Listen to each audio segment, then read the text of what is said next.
Do you like books? I mean, really, really like books? Then you're in the right place. Each week, your host, Sam Hankin, interviews the best of today's top-selling authors and the up-and-coming superstars of modern literature. This is The Avid Reader. Here is your host, Sam Hankin. Hi, everyone. Welcome to another edition of The Avid Reader, brought to you by Wellington Square Bookshop. Our guest today is Christy Spackman, author of The Taste of Water, Sensory Perception and the Making of an Industrialized Beverage. It's part of the Critical Environments, Nature, Science, and Politics series. It's volume 15. A fantastic series. You should look at the front page because there's a listing of all the books. It was published by the University of California and it was released late last year. Christy is an associate professor at School of Arts, Media, and Engineering at ASU. She studies the tastes and smells in water, how sensory science shapes people's interactions with the environment, and the creation of tastelessness. So sensory perception and the industrialization of water, the universal solvent, the fluid without which we would not exist for a myriad of reasons. My favorite is that if ice didn't float, we wouldn't be here to discuss a non-existent book. I mean, water is now found on the moon, on Mars, on Jupiter's satellites, and in the interstellar medium. And here at home, we walk around in bags filled with 60% of water. And our planet has more than that. And all life forms need it as a solvent that facilitates chemical reactions within cells and is the river through which we are able to, transport stuff, remove waste, and regulate temperature. But how does it taste and why? And how has that taste, that odor, that sensory experience been manipulated, if you will, by industrial processes?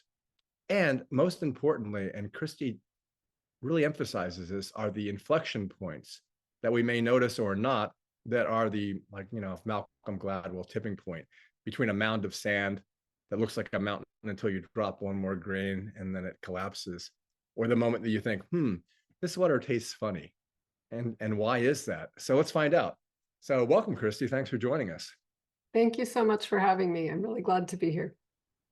Yeah, it's funny. The way I judge a restaurant is by the way the water tastes and whether the coffee is good or not. Because I figure if they can't tell that their own water tastes like not good, they have a problem. What do you think of that? It's a really interesting approach. I always judge it on the bread, but especially given the way in which a glass itself shapes the sensory perception of your water, it also says how well are they paying attention to their sanitation system and to what choices are they making when they're purchasing their washing liquids and sanitizing liquids. So yeah, I'm here for this. Well, so I always say this, and it's true, I think. Well, it is true. As a bookseller, the people who come into the store and see your book on the front table, they look at the cover. They look at the cover first, even though that's exactly the opposite of the axiom. They look at the cover, then they look at the title, and then sometimes the good readers open it up and look for an epigraph. So let's talk about the cover, because it can easily lead us into the book and the title, especially since it has a good subtitle. So the cover is really interesting. Did you get to vet it, or did you decide what you wanted? How'd that work? So the press asked me to send some suggestions in, and that was one of my suggestions. The reason I picked that image, although it was just black and white, the original version, is I love the way it highlights not just humans using water, but also animals using water. And so that little bird in the final corner just to me says, hey, wait a minute, this is something that isn't just about us. It's about our larger relationships between the things around us. Yeah, it's the bird that will draw people in. It was smart. And the title, I mean, people might wonder, okay, the taste of water, sensory perception, and then the combination of the taste of water and the industrialization of water. It almost is a strange juxtaposition, isn't it? I don't think we often think about water as an industrialized food stuff, or even, to be honest, in most of my conversations with people, we don't often think about water very much beyond, do I like it? And is there enough of it? And in my research, it became very clear to me that it's a really useful thing to stop and actually pay attention to the water coming out of our taps, and perhaps also the water that you get in bottles, through this lens of conversations that people are having about industrialized food all the time. And I love it because it both offers kind of a counterpoint to the industrialized food is bad narrative, because it demonstrates that the industrialization of something can work very well to create a safe product. But it also demonstrates the ways in which we might find new insights if we start thinking about how our sensory perception is being managed by people we may never even encounter, and through processes and regulations that we do actually have a say in. It's interesting because in the beginning of the book, and it's almost like the cover of a jigsaw puzzle because it kind of tells you what's going to be inside the pieces. So you start with Chicago, and you spend a lot of time in Chicago. Why is that? Is it your familiarity with the city, or you picked it as just as a test project? I should start by saying Chicago was the first big city I ever lived in, and I loved the city of Chicago, but it was just a pleasant surprise when I started following the technologies that were shaping our sensory experiences with water. It led me back to Chicago, which was such a pleasant surprise. But Chicago played such an important role in the landscape of shaping how contemporary engineers and chemists think about industrial water, or think about the water that they are producing through these industrial means. And that's in large part because it is a city that draws from a surface water source, Lake Michigan, and Lake Michigan also just happened to be the major point where many large industrial producers in the 1800s and early 1900s were drawing their water to clean their processing plants and dumping it right back into the lake. Yeah, and it's funny because the last time I was in Chicago, I took the river cruise, and when they told me that they turned the river around and ran it backwards, I thought, wow, that's kind of a Herculean task. That's so Chicago, right? Yeah. Don't like it, let's change it. Turn it around. But yeah, like I said, it's like a gnomon for the rest of the book. So when you talk about, well, and I remember this because of Pittsburgh, the same thing. The river was so polluted that you really shouldn't have been drinking out of it. So talk about the process in which industrialization really helped people and really changed their lives.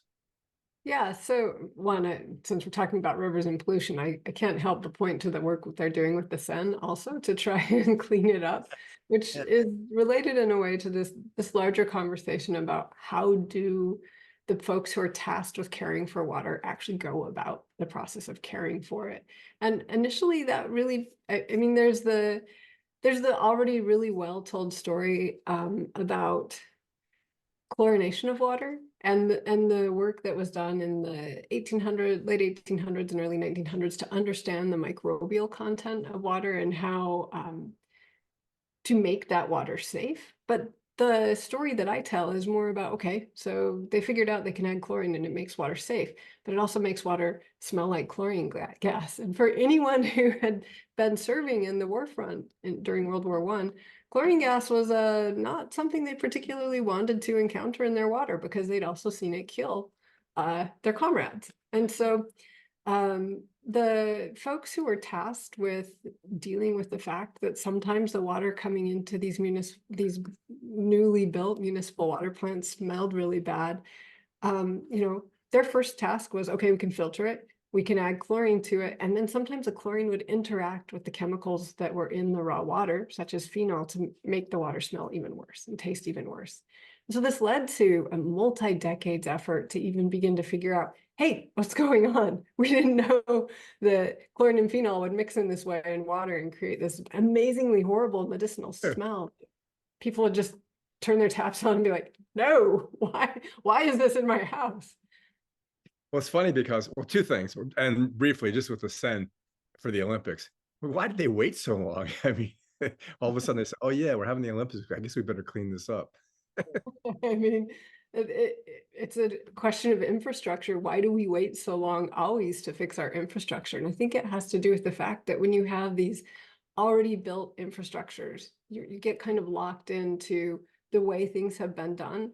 And the work of rebuilding or reimagining an infrastructure is a massive fiscal commitment, billions of dollars for the case of Paris to build these new tanks to kind of capture excess stormwater before it would end up in the sun. And so they waited so long until they had a really good fiscal reason to do it. Yeah, I mean, it is a function of capitalism. I mean, basically our power lines should be underground, but it's just a Herculean, not to use Herculean again, task. And, they don't want to invest the capital. The return wouldn't be realized for decades, if that. Yeah. Yeah. But back to the book itself, one of the things that intrigued me is the idea that taste is really molecular, if indeed it is. And I wondered about that because I can kind of insightfully recognize that. But as far as chemically or mathematically, that's where I'm lost. I just can't do it.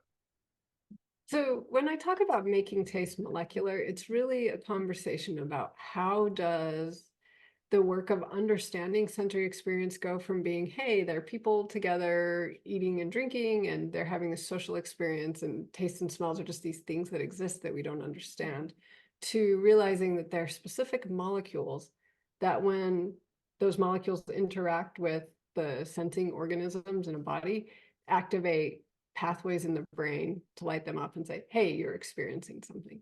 And that's really a process that doesn't happen until the mid-1900s, in part because there weren't instruments to allow people to make the connection between some sort of chemical formula that they could understand on paper and the experiences they were having in their bodies. This isn't to say taste is only molecular, because I think taste is very much a social experience. But one of my favorite things is there's this moment when a group of perfumers I'm having one of those. That's all right. I can't remember my own book for a second. I can see this delightful picture of this group of perfumers had stuck one of their colleagues in a phone booth and had taken this new instrument, a gas chromatograph, which was capable of taking a mixture of air essentially and breaking it up into its constituent parts. And rather than sending that mixture that had been broken up into its constituent parts, and it might be helpful to think of like a jar full of marbles. That's the mixture of air, and then the machine would take the marbles and spit them out essentially one by one. But instead of sending each of those marbles to another machine that could help you figure out, hey, what is this marble made of? They sent that airstream into this telephone booth where an expert sniffer was sitting and smelling the airstream and saying, wait, this one smells like something, versus this other, that marble had no smell, but this marble smells like something. That one had no smell. And so that process of being able to take a human as a detector, turning us into instruments and saying, oh, pay attention to that one, pay attention to that one, allows chemists to really start doing this work of saying, what molecules out there actually create a sensory experience. And once they do that, it then is just really a matter of time and money until they're able to say, oh, we can characterize all sorts of things. We can characterize what it is that makes vanilla smell the way it does, and it's going to help us make an artificial vanilla even more effectively. So it's not just the art of a perfumer mixing things together. There's also the science of saying these molecules are the main components in this mixture. It's funny. When I was thinking inflection points, it's kind of like the pole star of your book in a certain way. In fact, your dedication, even, almost not a pun, but it was like a reference. You even dedicate the book to someone who showed you inflection points. And I was thinking, basically, our whole life is just made up of a series of inflection points. And then, also, the book has really good graphs and illustrations and incredible notes. You could just read the notes and it's another book. The notes are another book, and it must have been really, really hard to do. But when I looked at the S-shaped curve, which I'm just drawing now, and you can see where the inflection point begins, I don't know. It's like what it made me feel like is, okay, I need to recognize this in almost everything I do every day. So what was it that made you feel that inflection points were so important? It's actually, I arrived there from the sensory science approach of trying to figure out or understand something called the just noticeable difference. And you pointed it out in the introduction, the idea that you have a mountain of sand, and at some point you drop one more grain on and the entire mountain collapses. When people talk about the just noticeable difference, they're thinking about the way in which you could potentially be carrying a heavy backpack. And if we stuck a feather in that backpack, you wouldn't notice. But there's some point at which if we add more weight, you will notice that shift. And that for me often gets graphed out in kind of an S-shaped curve. Like, when does this change happen? And I started thinking about the ways in which our water has become so imperceptible that somewhere in there was a change.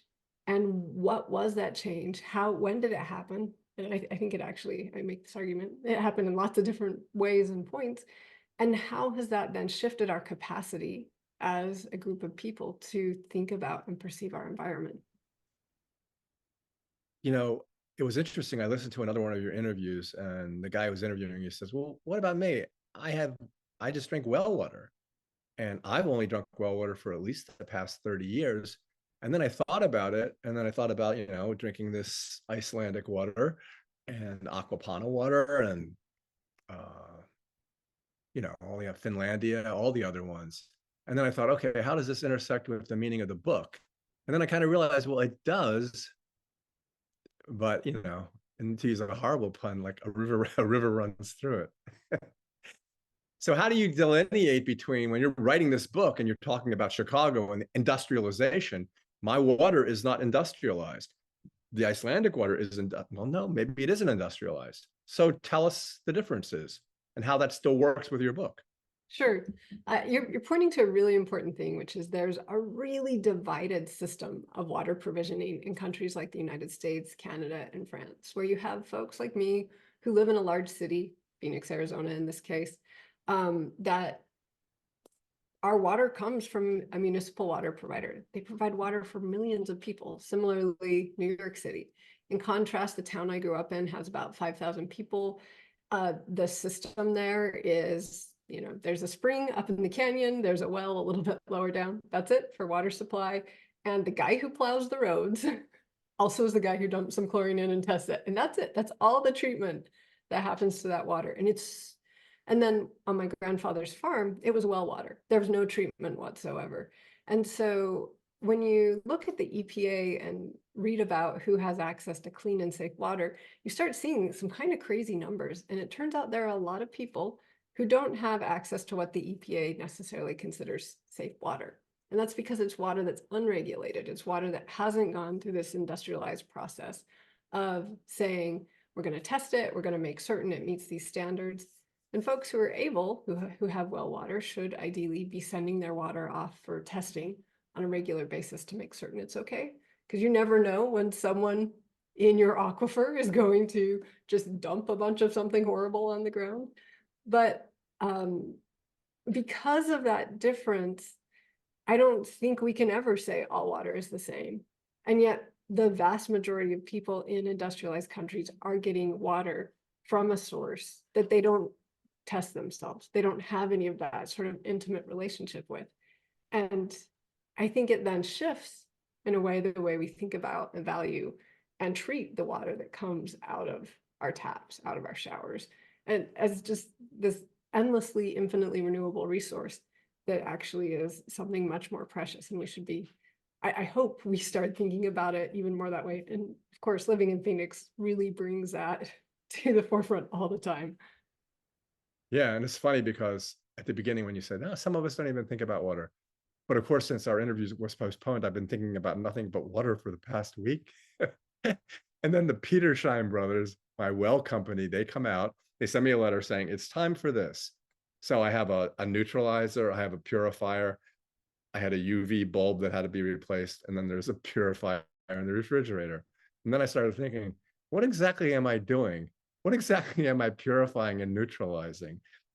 Should I just leave it be the way it was when it was coming in, And then I thought about, yeah, go ahead, tell me. I love that you have a UV treatment system, because that, you could say then that your water is slightly industrialized because you're bringing in these technologies that are turning the water from something raw into, to use anthropologist Claude Lévi-Strauss's term, cooked.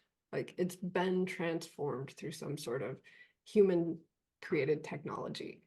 And that process of transforming it through all of the research that's been done has shown that UV light can actually, kill the microbes that are in it. It can help break down some of the substances that might be present in it. So you're using the same technique that the folks at Scottsdale Water and Phoenix Water are also using. I mean, they're using many techniques, but you're using one of those techniques that they're using too. Yeah, I don't understand why the Petershine brothers say my UV light needs to be replaced. I mean, it's like food with an expiration date that really doesn't expire. It's like, is my UV light need to be replaced because it's going to burn out, or it loses its efficacy? And I keep, it's not that much money, but I keep thinking, why are the Petershine brothers? Who are these brothers? And what are they doing? Are they in a garage? Do they have a warehouse? But I like them. They're nice people. You just asked a question I The other, can't. no, no. Well, no, you'll find as we go on that I just ramble, I love it. which I get comments. Why doesn't the interviewer just shut up for a while?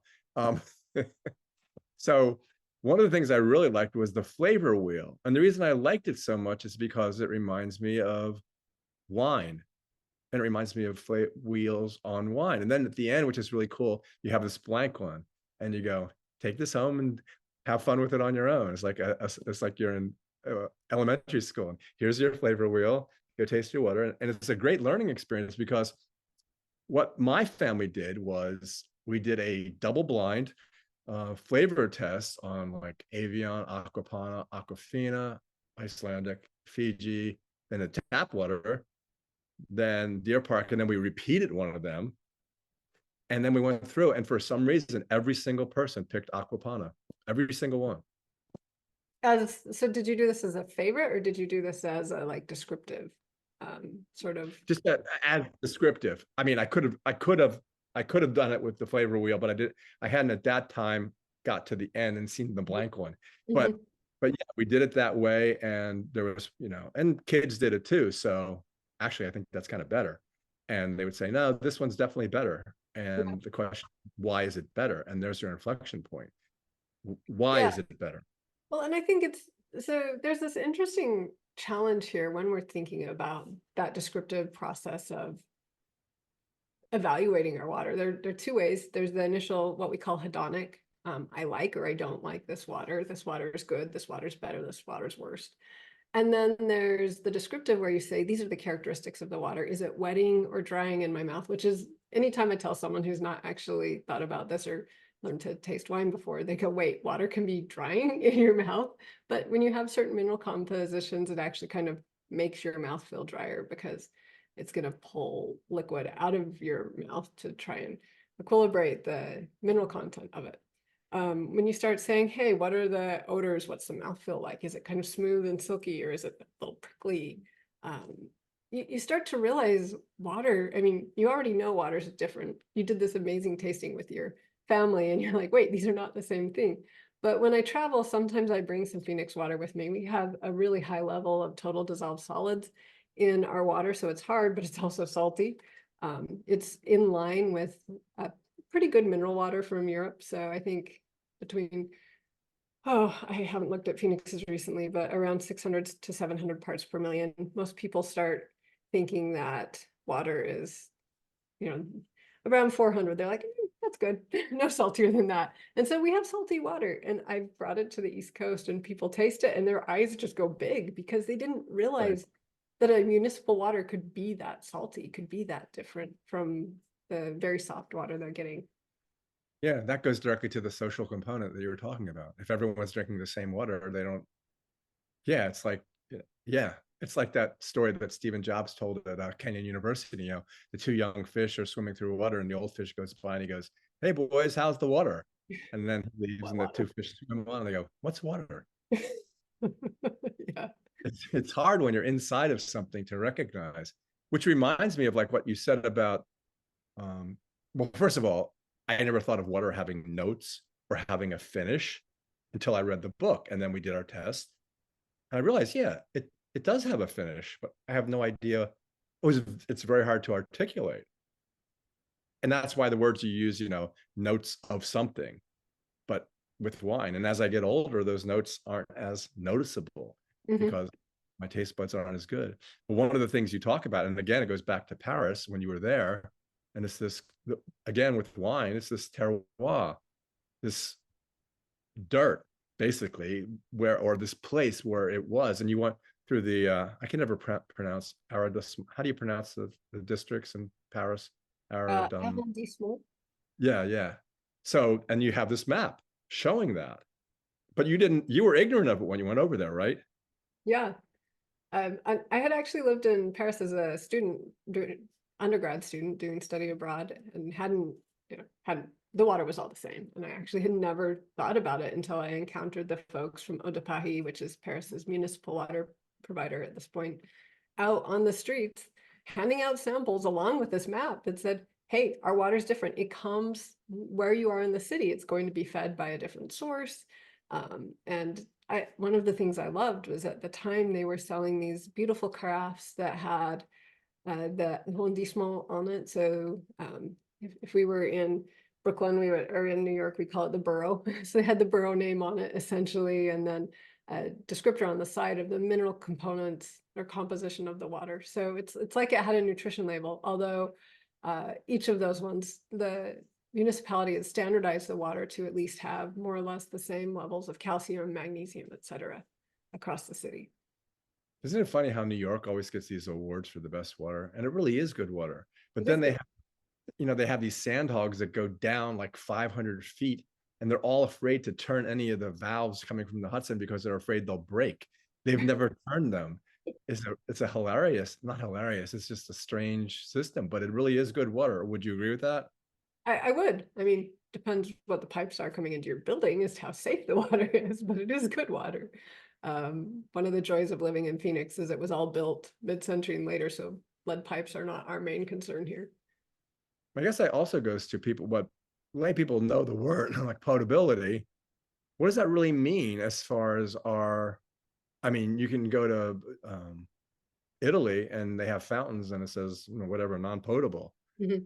So don't drink this because you'll die, or don't drink this because you'll get sick. You'll probably get sick.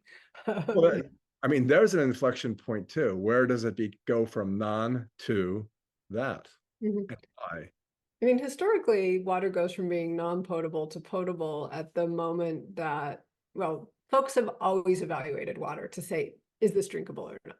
And a lot of that evaluation, if you're out and about on your own, just in the wilderness, and you need water, you're going to evaluate it first based on, do I die if I don't have water? And then second on, okay, I have enough water, now I can be picky. And if there's a dead animal sitting there upstream from where you're drinking your water, and you can see it, you're not going to choose to drink it because you know that's a bad sign. And so this historic practice of evaluating based on smell, taste, temperature, turbidity, like how cloudy or not cloudy the water is, gets replaced once this microbial understanding of what makes disease happen emerges, with tests to look to see, are there microbes? And so when you see a contemporary sign that says non-potable water, don't drink, like in an airplane or on a train or at a decorative fountain, what they're essentially saying is, well, this water shouldn't be making you sick if you happen to sniff some of the mist from it. It's not a good idea to drink it because we haven't made certain it falls within these parameters that have been set that say this is safe water. What's really interesting now is we have this, what they call contaminants of emerging concern, things like PFAS, where 25 years ago, no one was testing for them. People, apart from DuPont, for example, didn't know that those things existed chemically. And then now that we know they're there and we're testing for them, although we're not required, at least in the US, we're not required yet to test for them. That's an emerging process that's undergoing rulemaking right now. There's this realization, wait, there are other things in the water we haven't been testing for, maybe we should be testing for, and we don't yet understand what they're doing in our bodies. Well, that goes again to social constructs because, for example, on the International Space Station, basically you are drinking what was urine and is not urine anymore. And there's a specific process. What is the water like that they're drinking when it's processed? You talk a little bit about it. I mean, I have yet to have the opportunity to be on the International Space Station, so I can't explain it from my own personal experience, but it's really similar to this recycled water that you can try in Scottsdale. If you go do a tour of the Scottsdale treatment facility for their direct potable reuse water, which they're now calling advanced purified recycled water. this water that has started as wastewater and gets turned into drinking water has been described actually as tasting like the best bottled water out there you can imagine. I disagree with that descriptor because I think it highlights bottled water as the ideal flavor profile, but essentially it's a water that's been stripped of pretty close to everything and then remineralized and made available to humans to drink. And so it's a really interesting technological shortening of the already existing water cycle down to something that you can do on a space station so people can survive. Just don't go up on the Boeing Starliner. Other than that, Right? Might get stuck. no, you can't say stranded. They're not stranded. One of the, where you were listing things when you enumerate, I was looking at the one, what was it? Time, scale, intentionality, granularity, and space. And they're words that as a layman, you're going to look at and you go, what does this have to do with anything? What does it have to do with? Well, on a very practical term, it has to do with the fact that I was writing a book for my tenure case and it needed to engage with theory. But when we think with theory, what it does is it opens up new ways of paying attention. And the theory I was thinking with here is called agnotology. It's a method for studying how we come to not know the things we know. And so thinking about how time plays a role in when people know things versus when they don't, or the scale of what one encounters. Maybe it's the scale of the information available, or in the case of this book, it's the scale at which attention is being paid. Granularity is, again, you're looking at detail. What details are known or not? So in this case, with the contaminants of emerging concern, the granularity with which we've looked at water historically is really different from the granularity with which we're looking at it now. And then place, this thing that I add, I think it's really important to recognize that how situated knowledge is and how where we are geographically is also going to shape our attention. So right now in Phoenix we're in what you would call the toasty water phase, where there are many memes going around showing essentially fire coming out of your tap because the water that comes out of our tap at cold is quite toasty, and sometimes you can actually almost scald yourself on it. Wow. So hot outside, the roads are hot, the water main runs right under the road, water gets pretty hot. And as a result, it's really easy to smell the characteristics of our water that are not, I mean, there's a trade-off. You can treat the water so much that it doesn't have any of these things, but it costs you so much that it's not worth it. And so, they treat it enough that it's safe and that it's good enough, I guess you could say, from an aesthetic perspective. But when the water's hot, it's a lot easier to smell those things. And so you're like, oh, my water is very earthy and musty and green today. And I both celebrate knowing that that links me to the place my water came from. And I also then stick it in the fridge so it gets cold, so I don't have to engage with those smells quite so much. That reminds me again that, you use the word connoisseur. And one, how do you become a connoisseur? And two, is it necessary? That's a great question. So one, you become a connoisseur by choosing to pay attention. Like as soon as you start paying attention, the way you're thinking of something shifts. And there's a French theorist, Antoine Hennion, who suggests that he uses the term amateur as a step between like someone who doesn't know anything and a connoisseur. Now, for us in the English speaking language, an amateur is someone who is new to something, and the way Hennion is using it is more related to this fact that once you've learned to pay attention, you're going to start gaining knowledge through your experience. And so I think that's an inflection point, actually, the point where you go from not paying attention to paying attention and starting to explicitly catalog your experiences, to slow down and try something. And I don't expect that people will do that every single time. Sometimes, I'm not a wine drinker, but I have friends who are. Sometimes they're just drinking a wine because they're with friends and there's a wine there and they might be like, yeah, it's not the best, but they're not evaluating it for all of its characteristics. And other times they're sitting down and at a nice restaurant and picking a bottle based on their knowledge of the production techniques and also their knowledge of how that's probably going to taste. And then when it comes, my friend Scott, he does the whole swirl sniff thing, sniffs the cork, and then says, yeah, I will choose to pay for this thing, or no, thank you, let's try a different one. And that's the point at which you start moving into connoisseurship, which is through repeated attention and also some training. And so for water, if you want to become a connoisseur, you just start by paying attention. There are training courses out there. If you really want to go deep into it, there are water sommelier courses, which I have not yet taken. But the simplest thing is to just start paying attention.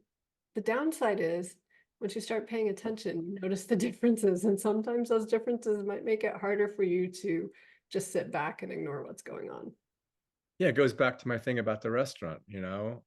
I never really thought about it until, well, no, actually, it's been at least a decade that it's really hard for me to sit down, get the water first, drink it. It doesn't taste right. And I go, should I even be here? And it's, so I guess I've become kind of a connoisseur. But the whole thing about what you're saying about paying attention, it's such a Buddhist concept. It's like me looking out the window now and looking at the trees. I see the trees, but I'm not paying attention to them. But now, because I'm thinking about it, I will pay attention. It's such a ubiquitous, universal concept that you're talking about. And it's like, because of, and obviously you have a great deal of enthusiasm for this topic. So like on a day-to-day basis, you're a connoisseur. How do you drink water? So you go to the restaurant, they bring you the water. Well, first of all, they're going to ask, you know, still water, tap water, sparkling water. Do you get tap water? Getting my mute button. I generally ask for tap water.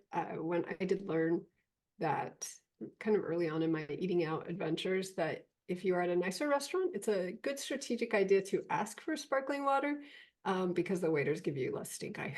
So if you're not ordering, and I adore sparkling water. I really like a good mineral water. And so there are two sides to this. You know, in general, my personal choice has been to drink tap water, and most of the time it's unfiltered tap water.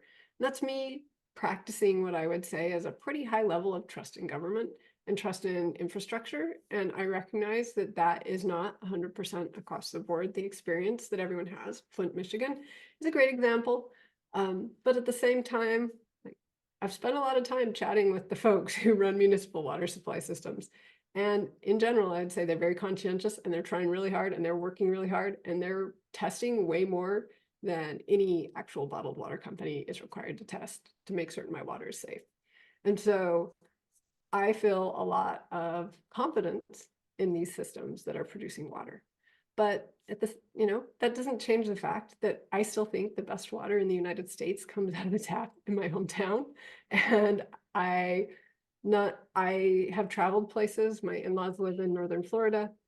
And anyone who lives there knows there's a really pungent sulfur smell from the water in northern Florida, even the treated water. And it's hard for me to drink. I still drink it, but it's actually physically hard to make myself drink it, even though I lived in Gainesville for 30 years. know.